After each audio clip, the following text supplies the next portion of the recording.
कोल्हापूर शहरातील विविध सार्वजनिक मंडळांनी पारंपरिक शिवजयंतीनिमित्त आठवडाभर विविध कार्यक्रमांचं आयोजन केलं होतं। आज सायंकाळी 5 वाजल्यापासून मिरजकर तिकटी इथून मंडळांच्या मिरवणुकीला प्रारंभ झाला। शिवछत्रपतींचा अखंड जयघोष करत निघालेल्या या मिरवणुकीत शिवभक्तांनी मोठी गर्दी केली होती। या मिरवणुकीत पारंपरिक वाद्यासोबत साऊंड सिस्टीमचाही दणदणाट पाहायला मिळाला।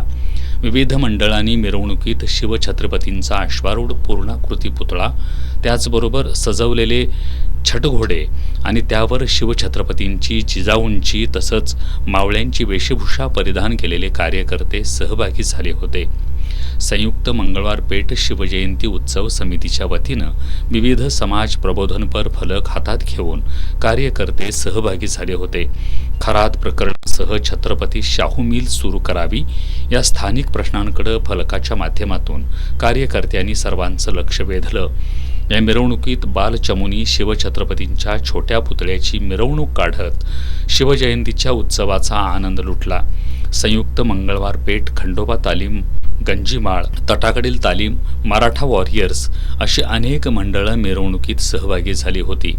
जुना राजवाडा पोलीस ठाण्याचे पोलीस निरीक्षक किरण लोंढे, लक्ष्मीपुरीचे पोलीस निरीक्षक श्रीराम कन्हेरकर यांच्यासह फौजफाटा मिरवणुकीवर लक्ष ठेवून होता।